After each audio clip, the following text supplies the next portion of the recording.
Capital gain, ठीक है। हमने देख लिया था सैलरी का और हाउस प्रॉपर्टी का देखा था।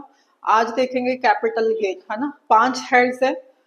जब भी हम कैलकुलेट करते हैं इनकम अंडर इनकम टैक्स, पहला था हमारा सैलरी, दूसरा था हमारा हाउस प्रॉपर्टी, तीसरा था हमारा पीजीबीपी एंड फोर्थ था हमारा कैपिटल गेन और फिफ्थ है IFOS, income from other sources. तो आज करने वाले हैं कैपिटल गेन, ठीक है। तो कैपिटल गेन क्या है? कैपिटल गेन मतलब जब हम कैपिटल एसेट को ट्रांसफर करते हैं, यानी कि आप नॉर्मल जो लैंग्वेज है उसमें समझ सकते हो कि सेल करते हैं, है ना। वैसे तो हमारा और भी चीजें आती हैं इसमें, ठीक है, but for the time being हम समझ लेते हैं कि जब असेट को सेल किया जाता है तो तब जो हमारे इनकम अराइज होती है वो टैक्सेबल होती है, उसको हम बोलते हैं कैपिटल गेन का टैक्सेबल होना, कि कितना कैपिटल गेन आया उस पर गवर्नमेंट टैक्स लेती है। उसमें हमारे दो तरह के होते हैं, long term capital gains and short term capital gains, ठीक है। तो पहले हम देख लेते हैं कि कैपिटल गेन जो है वो अराइज कब होगा, ठीक है। तो कैपिटल एसेट होनी चाहिए हमारी, ठीक है, कैपिटल एसेट प्लस ट्रांसफर होना चाहिए, तब हमारा क्या अराइज होगा? Capital gain. तो कैपिटल गेन जो है एक तो एग्जम्प्ट होता है फुली, ठीक है, अंडर सेक्शन 10, कि कुछ ऐसे कैपिटल गेन्स होते हैं कि जिसको गवर्नमेंट मानती नहीं कि ये हमारा कैपिटल एसेट है, तो उस पर जो भी हमें गेन आएगा तो वो एग्जम्प्ट होता है फुली, ठीक है। दूसरा क्या होता है? कैटेगरी टैक्सेबल, ठीक है। टैक्सेबल कब होगी? हम निकालेंगे कैसे कैपिटल गेन? ठीक है, सेल माइनस कॉस्ट, ठीक है, sale price of building, suppose building की बात कर रहे हैं हम, है ना, और कॉस्ट की आपने कितने में लिया था। सपोज हमने 50 लाख की बिल्डिंग जो है 50 लाख की बिल्डिंग जो है हमने परचेज की थी, ठीक है, कॉस्ट उसकी क्या हो गई? 50 लाख, और हमने सेल कितने में किया? 1 करोड़ में, ठीक है। तो 50 लाख क्या आ गया हमारा? गेन आ गया। जैसे हमने 5 साल बाद बेचा, 10 साल बाद बेचा, 20 साल बाद बेचा, तो हमारा 50 लाख का क्या आ गया? गेन आ गया। अब हमें ये देखना पड़ता है कि क्या ये गेन जो है शॉर्ट टर्म है, लॉन्ग टर्म है, क्या आपने वो कैटेगरीज है अलग, क्योंकि शॉर्ट टर्म में कितने साल को मानते हैं हम, लॉन्ग टर्म जो है अगर कितनी देर रखी तो उसको लॉन्ग टर्म बोलेंगे हम, है ना, वो हम देखेंगे। तो फॉर द टाइम बिंग मतलब हम जो अमाउंट निकालेंगे वो सेल माइनस कॉस्ट करके निकालेंगे, वो होगी हमारी कैपिटल गेन, तो वो होगा हमारा टैक्सेबल। मोटा मोटा ये होता है कि लॉन्ग टर्म पे जो होता है हमारा वो 20% होता है, और जो शॉर्ट टर्म होता है उस पे वैसे तो स्लैब रेट लगता है ना, बट फिर भी वो मेजरली उसको बोला जाता है कि 30% तक शॉर्ट टर्म जो गेन है वो उस पे 30% लगता है, ठीक है। तो अभी हमने देखा कि एक तो कैपिटल गेन एग्जम्प्ट है अंडर सेक्शन 10, ठीक है, दूसरा है टैक्सेबल, सेल माइनस कॉस्ट करेंगे तो हमारा इनकम निकलेगी, गेन निकलेगा, तो ये आ गया हमारा टोटल कैपिटल गेन, है ना। तो इसके अंडर भी कुछ एग्जम्पशंस मिलती हैं हमें, ठीक है। सपोज हमने कहीं और इन्वेस्ट कर दिया प्रॉपर्टी में, या कुछ ऐसी चीजें हैं जो जहाँ गवर्नमेंट कहती है कि अगर तुम पैसा लगाओगे तो हम तुम्हें कुछ एग्जम्पशन दे देंगे, तो वो आती है सेक्शन 54 एंड सिबलिंग्स, ठीक है। सेक्शन 54 में कई पार्ट्स हैं, आगे सब पार्ट्स, सेक्शन 54 बी डी, है ना, एफ जी और भी काफी सारे हैं, तो इसलिए इसको बोला जाता है exemption under section 54 and it's siblings. इसके बहन भाई बहुत सारे हैं, ठीक है। ये है कैपिटल एसेट, किसको बोलते हैं under section 2 sub section 14। Capital asset किसको बोला जाता है? मतलब हमने यहाँ बोला कि कैपिटल एसेट को अगर हम बेचेंगे तो हमारा गेन अराइज होगा, बट कैपिटल एसेट यहाँ पे क्या है? Property of any kind held by the assessee whether or not connected with his business or profession, ठीक है। तो ये क्या बोल रहे हैं फर्स्ट पॉइंट में कि असेसी, असेसी कौन है जिसपे हम कार्रवाई करेंगे अंडर इनकम टैक्स, है ना, वो हो गया असेसी। तो वो कहते हैं कि असेसी के पास कोई भी प्रॉपर्टी हो, चाहे वो बिजनेस से रिलेटेड है, उसके प्रोफेशन से, चाहे नहीं है, यानी कि पर्सनल भी फिर आ गई इसमें, है ना। तो पर्सनल भी आगे हम देखेंगे कि क्या सारी पर्सनल प्रॉपर्टीज असेसी की वो टैक्सेबल कर दोगे आप? सोफा हमने सपोज खरीदा, है ना, 20,000 का, तो क्या कभी वो बिकेगा 50,000 का? सोफा सेट खरीदा हमने 10 साल बाद, आप 50,000 का बेच लोगे? 20,000 का सोफा सेट नहीं बेच पाएंगे। तो गवर्नमेंट जो है वो स्मार्ट है भाई, है ना, गवर्नमेंट वो चीजें रखती है कैपिटल गेन के अंदर, जो उनको पता है कि ये चीजें बढ़ने वाली हैं, है ना। हाँ, ये चेयर हम, हाँ यस वेरी गुड। जो ज्वेलरी है हम पढ़ेंगे आगे, ये मैंने लिखा हुआ है कि गवर्नमेंट आपके घर की वो वाली चीजों को टैक्सेबल करेगी जो कि गवर्नमेंट को पता है इसकी वैल्यू बढ़ेगी, है ना। हाँ, तो वो गवर्नमेंट क्या कहती है कि कोई भी प्रॉपर्टी हो, चाहे वो बिजनेस से कनेक्टेड हो, उसके प्रोफेशन से या नहीं हो, हम वो मान सकते हैं कि वो कैपिटल गेन के अंडर आएगी। नेक्स्ट है second point, any securities held by a foreign institutional investors in such securities, अगर उन्होंने इन्वेस्ट किया है in accordance with the SEBI, तो FII, ये हमने पढ़ा था राहुल, FII ये क्या होते हैं? फॉरेन इंस्टीट्यूशनल इन्वेस्टर्स, जो इंडियन स्टॉक मार्केट में फॉरेन के लोग इन्वेस्ट करके बैठे हैं, बहुत ह्यूज अमाउंट्स वो इन्वेस्ट करते हैं, बट जो ना मतलब बाहर के सारे लोग हैं वो इंडियन स्टॉक मार्केट में इन्वेस्ट करना चाहते हैं। क्यों करना चाहते हैं? कोई यूएस में क्यों नहीं करना चाहता, कोई पाकिस्तान में क्यों नहीं करना चाहता? तो इसका भी एक रीजन है ना। ये बातें बहुत लंबी हो जाएंगी, but for the time being कि वो जो पाकिस्तान है उसमें लोग इन्वेस्ट नहीं करना चाहते क्योंकि वो अंडर डेवलप्ड कंट्री है ना। और यूएस जो है वो डेवलप्ड कंट्री है, वहां तो ग्रोथ होने का वो चांसेस नहीं है कि सारा हो चुकी है। हाँ यस, जो इंडिया है वो डेवलपिंग कंट्री है, तो यहाँ पे ग्रोथ के ज्यादा चांसेस रहते हैं, इसलिए लोग इंटरेस्टेड रहते हैं कि हम खूब सारा पैसा लगाएं इंडियन स्टॉक मार्केट में। बट जो सेबी है वो अलाउ नहीं करती हर किसी को पैसा लगाना, क्योंकि वो हर किसी वो छेड़छाड़ करके हमारी स्टॉक मार्केट को कभी क्रैश कर दिया, कभी अप डाउन कर सकते हैं, है ना, ज्यादा पैसा लगा के। तो जो FII होते हैं, फॉरेन इंस्टीट्यूशनल इन्वेस्टर्स, इनको भी परमिशन लेनी पड़ती है किसकी? सेबी की गाइडलाइंस के अकॉर्डिंग सेबी इनको अलाउ करती है कि आप इन्वेस्ट कर सकते हो या नहीं, ठीक है। तो ये भी जो है इनको भी जो प्रॉफिट्स आते हैं वो भी क्या है? कैपिटल एसेट माना जाएगा, ठीक है। हमारा थर्ड है any unit linked insurance policy, जिसको आप यूलिप कहते हो, है ना, इशूड ऑन और आफ्टर 1/2/21। इसकी भी लंबी कहानी है थोड़ी। इसका क्या है कि 1/2/21 के बाद जिसने भी यूलिप खरीदा है वो भी क्या आएगा? कैपिटल एसेट माना जाएगा। क्यों माना जाएगा? इन्होंने अपिटोरी, है ना, म्यूचुअल फंड जो है वो टैक्सेबल है ना। तो वो म्यूचुअल फंड वालों ने अपोज किया कि आप इनको यूलिप वालों को क्यों नहीं इसके अंडर ला रहे, ठीक है। ये भी तो जो इंश्योरेंस के नाम पे पैसा लोगों से इकट्ठा करके शेयर मार्केट में लगाते हैं ना, कुछ जो पैसा है वो इंश्योरेंस में डाल देते हैं ये लोग। यूनिट लिंक्ड मतलब कि यूनिट्स जो है वो बेचते हैं, शेयर मार्केट में पैसा लगाते हैं कुछ, और कुछ इंश्योरेंस के नाम से ले लेते हैं। तो वो कहते हैं ये भी तो ये वही काम कर रहे हैं ना, तो अगर आप हमें टैक्सेबल कर रहे हो इनको भी करो। तो इसलिए गवर्नमेंट ने क्या किया, मतलब 1/2/21 को, है ना, 1/2/21 को गवर्नमेंट ने किया कि अब जो यूलिप खरीदेगा वो भी टैक्सेबल होगी, ठीक है। तो ये 1/2/21 को क्यों किया? क्योंकि हो सकता है ये थोड़ा मार्केट को फ्रेम करके, लोगों को फ्रेम करके और बेच देते अगर गवर्नमेंट 1 अप्रैल से ये करती, है ना। ये जब बजट आया ना, फरवरी में बजट आता है 1 फेब को, तो गवर्नमेंट ने बोला आज से ही यूलिप जो खरीदेगा वो टैक्सेबल है। अदरवाइज वैसे तो सारी चीजें गवर्नमेंट डिसाइड कब करती है कि 1 अप्रैल से शुरू होगा, है ना, क्योंकि फाइनेंशियल ईयर जो है हमारा स्टार्ट होता है 1 अप्रैल को। बट उन्होंने बोला कि यूलिप वाले लोगों को पागल बना के, है ना, उनको करके कि ये टैक्सेबल हो जाएगा, ये टैक्सेबल हो जाएगा, अभी डाल दो पैसा, तो इसलिए वो ये सब ना कर पाए, इसीलिए गवर्नमेंट ने बोला कि आज से ही ये टैक्सेबल है, ठीक है।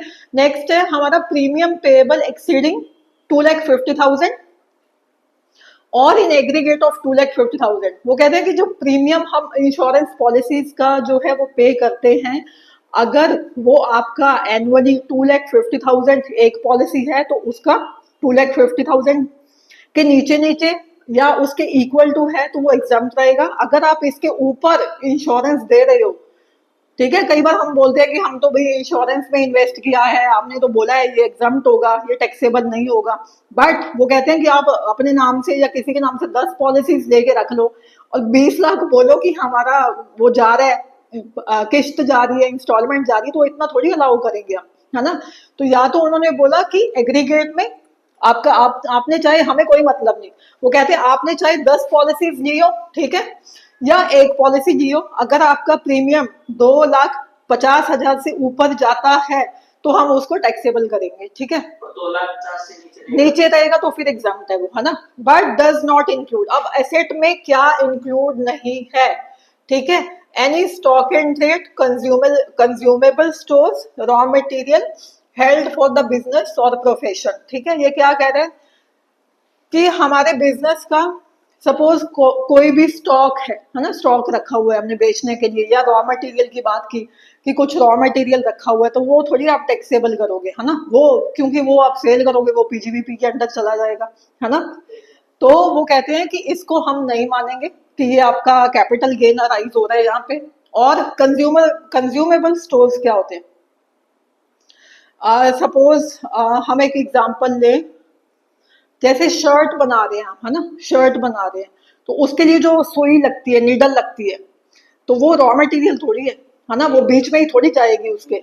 वो कंज्यूमेबल स्टोर्स होती है कि जो आप और भी चीजें कंज्यूम कर रहे हो, बट वो रॉ मटेरियल की कैटेगरी में नहीं आती, है ना, वो साथ नहीं जाएंगी जब आप बेचोगे, वो होते हैं कंज्यूमेबल स्टोर्स। तो वो कहते हैं any stock and trade consumable stores, raw material अगर आपने रखा हुआ है बिजनेस में, वो उसको हम कैपिटल एसेट नहीं मानेंगे।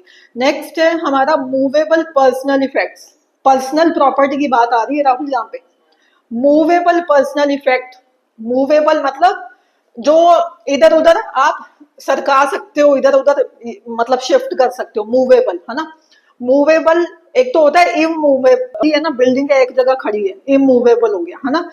तो वो उसकी हम अलग बात करेंगे। मूवेबल मतलब सोफा है, टीवी है, एसी है, इसको चाहे यहाँ रखो वहां रखो, है ना, ये मूवेबल चीजें हो गई, है ना। तो वो कहते हैं मूवेबल चीजें जो है वो आपकी इसमें नहीं आएंगी, हम उसको कैपिटल एसेट नहीं मानेंगे, बट कुछ कंडीशन लगा दी, एक्सेप्ट किसको मानेंगे हम कैपिटल एसेट। वो कहते हैं हम, गवर्नमेंट बड़ी चालाक है, गवर्नमेंट को पता है कि जो ज्वेलरी पड़ी है आपके घर में वो तो प्राइस बढ़ने वाला है ना उसका, डायमंड्स पड़े हैं, गोल्ड पड़ा है, सिल्वर पड़ा है, और प्रीशियस स्टोन्स, नीलम वगैरह ये पड़े हैं, तो वो तो उसका तो प्राइस बढ़ सकता है ना। तो गवर्नमेंट कहती है वो चाहे इधर उधर आप लेके जा सकते हो, वो चाहे मूवेबल है, बट उसको हम नहीं मानेंगे, उसको हम ये मानेंगे कि ये कैपिटल एसेट है, अगर ये बेचोगे तो टैक्स लगाएंगे। हाँ, तो ज्वेलरी है, ठीक है, इस पे भी लगेगा, ये भी, इसको भी कैपिटल एसेट मानेंगे हम। आर्कियोलॉजिकल कलेक्शंस जैसे पुरानी होती है ना, जैसे हड़प्पा वगैरह सिविलाइजेशन की, हाँ, उनकी कोई आइटम्स, जैसे महात्मा गांधी जी के चश्मे आपने देखा था कि कितने वो कॉस्टली बिके थे, है ना। हाँ हाँ, तो वो चीजें अगर आपके पास पड़ी हैं तो वो भी हम मानेंगे कैपिटल एसेट है। ड्राइंग्स एंड पेंटिंग्स, कुछ आपने अपने घर में लाखों रुपए की पेंटिंग लगाई हुई है, एम.एफ. हुसैन वगैरह की, है ना, जो बड़े वर्ल्ड वाइड फेमस पेंटर्स वगैरह हैं, उनसे आपने खरीद के लगाई हुई है, तो वो तो महंगी बिक भी जाएंगी भाई, है ना। कल को उनकी किसी को जरूरत है, किसी को पसंद आ जाए, जिसका नाम बिकता है, हाँ, नाम बिकता है जिसका, ठीक है। तो ड्राइंग पेंटिंग वगैरह वो कहते हैं उसको भी मानेंगे। और स्कल्पचर्स वही जो पेंटिंग वगैरह वो कहते हैं उसको भी मानेंगे। और स्कल्पचर्स वही जो निकाशी वगैरह होती है, निकाशी करते हैं जैसे राम मंदिर में हुई है, अक्षरधाम में हुई है, तो वो वाली चीजें अगर आपने घर में रखी हुई हैं ऐसी कुछ, तो वो भी टैक्सेबल है। एनी वर्क ऑफ आर्ट, अगर गवर्नमेंट अब कहती है कि हम क्या तुम्हें लिस्ट दे, जो भी तुम्हारे पास आर्ट वर्क पड़ा है जो महंगे में बिक सकता है वो भी इसमें कवर होगा। तो गवर्नमेंट कल को किसी को भी बोल सकती है महंगा बिकेगा कि ये तो आर्ट ऑफ वर्क है भाई, इसको हम टैक्सेबल करेंगे, ठीक है। तो नेक्स्ट है हमारा हाउस प्रॉपर्टी। अब बात आती है कि house property, personal house property जिसमें ऐसी क्या है, रह रहा है, रिसाइड कर रहा है, तो वो क्या है, इमूवेबल प्रॉपर्टी है। अभी हमने बोला था ना कि सारी इमूवेबल प्रॉपर्टीज, चाहे वो पर्सनल हो चाहे वो प्रोफेशनल हो, वो टैक्सेबल होंगी, ठीक है। आगे है rural agricultural land in India, ये क्या है, ये एग्जम्प्ट होगी, ठीक है, इस पे टैक्स नहीं लगेगा, इस पे कुछ कंडीशंस है, ठीक है। रूरल एग्रीकल्चर लैंड, इसमें ना कुछ कंडीशंस हैं, जैसे म्यूनिसिपैलिटी से 2 किलोमीटर है और पॉपुलेशन उस एरिया की 10,000 है, तो वो फिर रूरल लैंड मानी जाएगी। अगर वो मतलब आपके शहर के साथ ही लगती लैंड है और आप बोलो नहीं नहीं ये तो गांव की लैंड है, तो ऐसा वो नहीं है, उन्होंने पूरी लिमिट्स वो है डिसाइड कर रखी है कि अगर किसी एरिया की पॉपुलेशन 1 लाख है तो आपका वो 10 किलोमीटर परे होना चाहिए सिटी से, तब हम एग्रीकल्चर लैंड मानेंगे। तो उसमें काफ़ी सारी कंडीशंस हैं, ठीक है। तो वो उसके अकॉर्डिंग देखा जाता है कि अगर तो रूरल एग्रीकल्चर लैंड है वो एग्जम्प्ट है। तो ये नहीं है कि हमने गांव में वो जमीन रख रखी है और हम तो बोलें कि ये तो हमारी एग्रीकल्चर वाली लैंड है। उसमें भी कुछ कंडीशंस है, उसमें उन्होंने बताया कि 2 साल तक पिछले वो उसमें फार्मिंग होनी चाहिए, है ना। ऐसे ही हो जाती है ना, जो ये एक केस हुआ था राहुल इसमें। जमीन होती हाँ है हाँ हाँ तो वो सरकार तो वैसे ही ले लेती है हमसे। हाँ वो मतलब 2 तरीके से ले लेती है, जैसे सरकार की वो भी चलती है ना केवाईसी वगैरह। हाँ हाँ तो हाँ वो जहाँ वो पेमेंट वगैरह उसको भरना पड़ता है, हाँ तो वो इनकम टैक्स ही होता है। हाँ, वो एक एक आगे हम पढ़ेंगे, एक कंपल्सरी एक्यूजेशन भी आता है ना, कि गवर्नमेंट आपकी जो घर है ले सकती है, गवर्नमेंट को कोई मना नहीं कर सकता। जैसे आपने देखा था अयोध्या राम मंदिर बना था, अब कई लोगों के घर लिए थे ना, बट उसमें हाँ उसके बदले में कॉम्पनसेशन देती है 2 टाइम 3 टाइम 4 टाइम, तो लोगों को दिक्कत नहीं होती, इसलिए लोग दे देते हैं। वो भी हम पढ़ेंगे, ठीक है। तो इसमें रूरल एग्रीकल्चर लैंड में ना एक काफी हाई प्रोफाइल केस हुआ था पीछे। तो उसमें एक बंदा जो था उसने काफी एकड़ करोड़ों रुपए की जमीन लेके रख ली, लैंड जो है एग्रीकल्चरल लैंड नाम के से खरीद ली, और वो उसने बेची, वो कोई 10-12 करोड़ के प्रॉफिट में। तो गवर्नमेंट कहती है भाई टैक्स तो इस पे 10-12 करोड़ का तुम्हारा कैपिटल गेन अराइज हुआ है, बट वो बंदा बोलता नहीं नहीं ये तो मेरी एग्रीकल्चरल लैंड है, ये एग्जाम्प्ट होनी चाहिए, मैं तो गेन जो है इसका टैक्सेबल नहीं करूंगा, मैं कोई टैक्स नहीं दूंगा। तो वो कहते हैं कि ये हमने बोला है कि ये कंडीशन है कि पिछले 2 साल तक इसमें जो है फार्मिंग होनी चाहिए। वो कहता हो रही थी, ये लो पिक्चर्स मेरे जो मैंने ग्रो किया है, ये ट्रक की रिसिप्ट है, मैंने ट्रांसपोर्ट करके मंडी में भेजा, उनकी रिसीट्स है मेरे पास, लोडिंग की अनलोडिंग की सारी रिसीट्स उसने सब इकट्ठा कर रखा था, जो फेक प्रूफ्स थे, फेक एविडेंस। तो हाँ, तो इनकम टैक्स डिपार्टमेंट के भी नाक की बात आ गई कि हमें पता है कि ये बंदा जो है फ्रॉड कर रहा है।